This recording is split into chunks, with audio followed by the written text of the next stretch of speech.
Coming up on April 17th at AWE's Fanatics Arena, AW returns and it brings its sister promotion, ROAR, with it.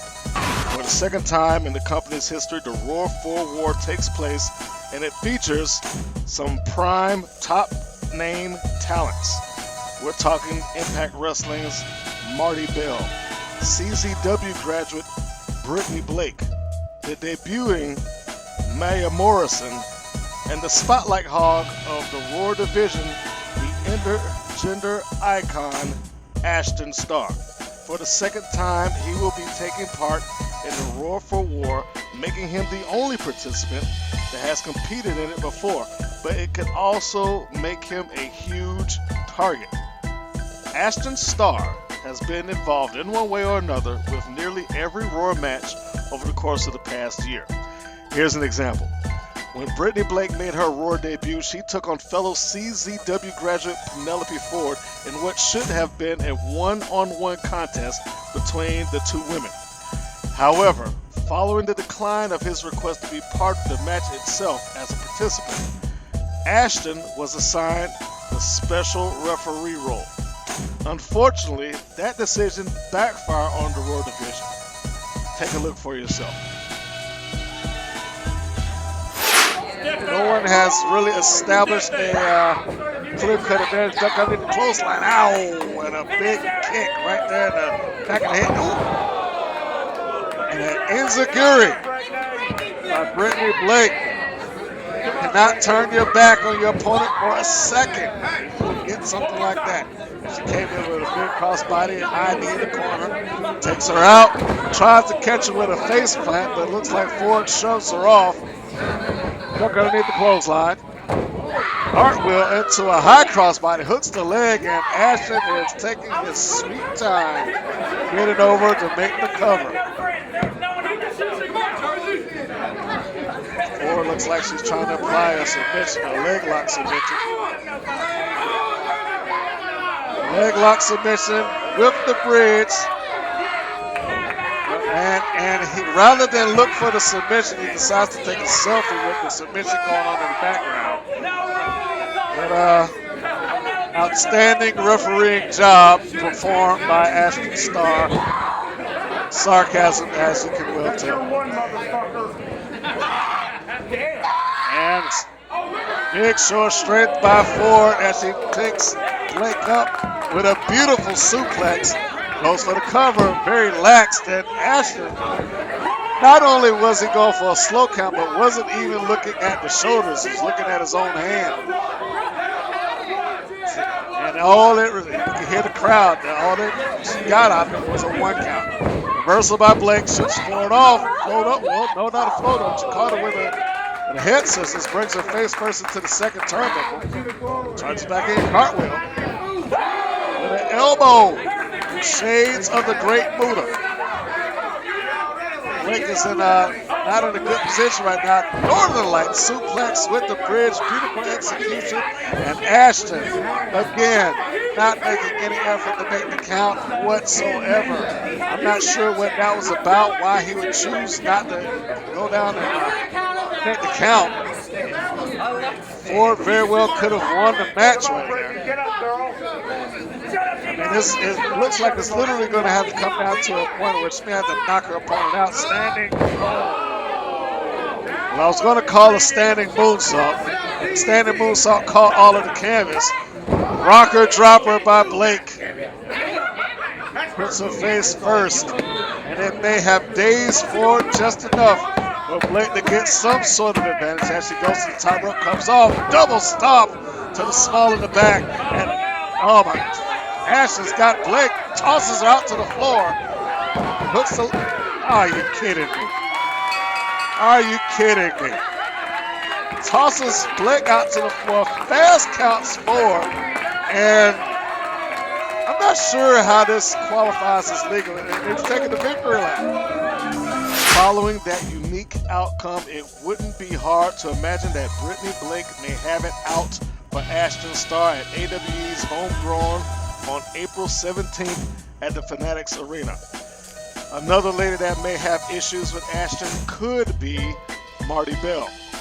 Bell, a co-holder of the Shine Tag Team Championships and current Impact Wrestling star, had been undefeated in Roar Wrestling with wins over the seemingly unstoppable Dementia DeRose and Ashton Starr himself. The next obstacle in her path was the rising talent of the Girl on Fire, Kiera Hogan. Ashton assigned himself as Marti Bell's corner man and insisted on aiding her at every opportunity he had. Unfortunately, the aid wasn't requested. Eventually, Bell gave in and allowed him the chance to help her out. That decision turned out to be a big mistake for Bell, as you'll see. And skill to be in the ring. She's looking for a bulldog again. Second time did not carry it. And a forearm shot for the trouble. Lays Hogan out. This should be the time that Bell should go for the cover. I don't know why she's standing there looking at Hogan out in the middle of the ring. She's out. Looks like she's out old. She's chatting with Ashton. It looks like she's called him in. She said, "Do you want to help?" And I guess at this point she's going to allow him to do it. Ashton has the can of the hairspray that she likes to come to the ring with. Oh! Ashton just missed the mark, sprayed Marti Bell in the face. Drop kick by Hogan nails Ashton. He's out of the ring. 1, 2, 3, 3 count. Following the roll up. Hogan has won this match. She has just pulled victory quite literally seemingly from the jaws of defeat, right down with the fans. And Marty looks disgusted and blind, but more or less disgusted. Oh, and look at that. Oh, going for a hug, and she's not having it. Wait a minute. My undefeated streak? I'm sorry. It was an accident. Okay, he's saying it's accident. Face is going to be right there. I'm sorry. He says sorry. She does not. And here again, the fans are instigating. Well, I thought she was going to take the apology, but not quite. Stiff forearm shot. Now she comes with that spinning clothesline. Would be a roaring elbow. She used the elbow. We're going to call it a roaring clothesline. Sidewalk into a face plant. Well, I can't see a face plant. Wasn't the face, it's back of the head. Let's call it severe skull trauma version 2. With a little bit of taste of the clothesline on it. And oh, look at that. Look at that. Marti Bell is beating up Pikachu. What did Pikachu ever do to you? What? And look at this. I got to agree with the fans. What did Pikachu ever do? No. Oh. Slammed it on the mat and just tossed it in the face of Ashton Starr. It's terrible. But I guess that's what we're going to call collateral damage. Hey, that's a good name for that movie, collateral damage. That's what I'm going to call it from now on. Although Marty took out a great deal of her frustrations on Ashton and Pikachu right there on the spot, you have to wonder if she has more issues and angered the vent. The best way to answer that question is to attend live at AWE's Fanatics Arena. The date is April 17th with a 4 p.m. bell time in Southwest Atlanta. It is the ROAR-4-WAR and anything goes. If you haven't witnessed the potential mayhem that might take place during the ROAR-4-WAR, you don't have to look any further than last year's match. Priscilla Kelly, Kiera Hogan, Dementia DeRose, and Ashton Starr all gathered to take part in the inaugural event. No countouts and no disqualifications. It was set to be chaos in the arena with all 4 participants all over the place. Here's a piece of what happened last year. Starr shoots her in, duck underneath the clothesline, roll through, flip over, and a DDT. High impact with the DDT is Kiera Hogan. And look at Dementia DeRose. She's taking a page out of Kiera Hogan's playbook, trying to sneak the win. And there's Hogan.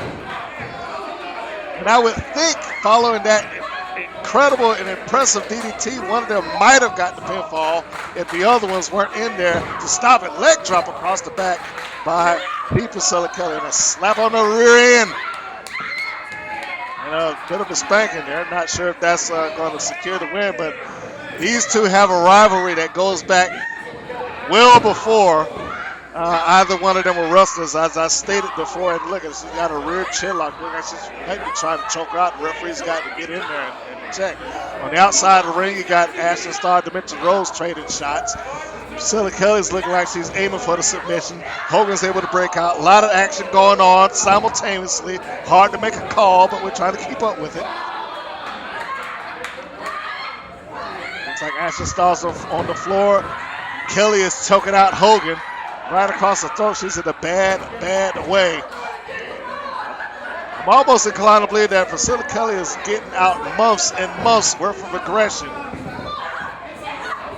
I would not normally say that taking a turn to the dark side would do some wonders for somebody's career, but it may have done wonders for hers by joining the hierarchy. Chin lock with the knee pressed into the spine. Great execution by Hogan. Now all four competitors are back into the ring. Ashton Starr breaks away from his fight with Dimension Rose, go back out to Hogan. Dimension Rose is not taking on anybody that's walking. Ashton Starr is down, and Hogan is firing back.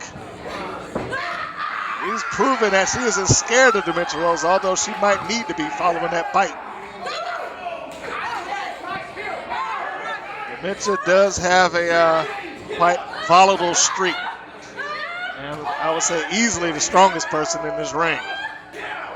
Here's an elevated and delayed body slam. It looks like, yep.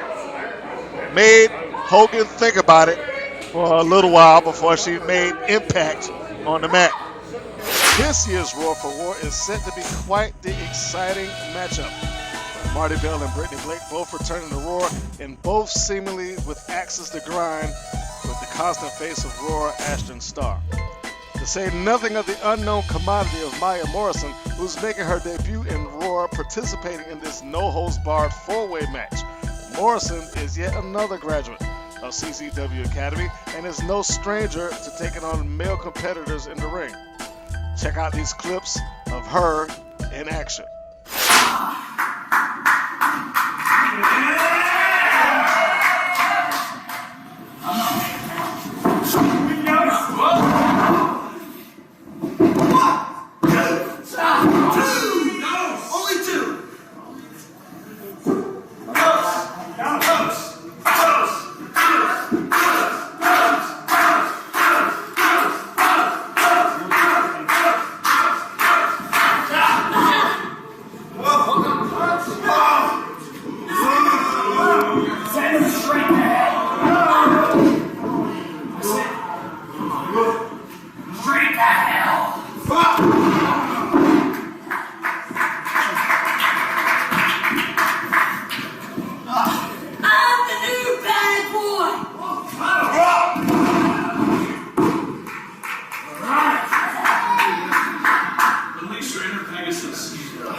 Morrison appears to be very efficient in throwing suplexes in the ring.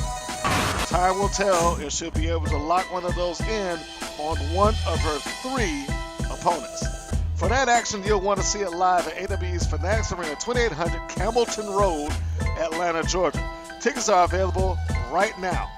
For the ROAR-4-WAR and much more than that, you'll have to be there at AWE's Homegrown, April 17th at 4 p.m. If you missed the first one, you certainly don't want to miss the second one live. Contact AWE and make your way out to Homegrown 2016.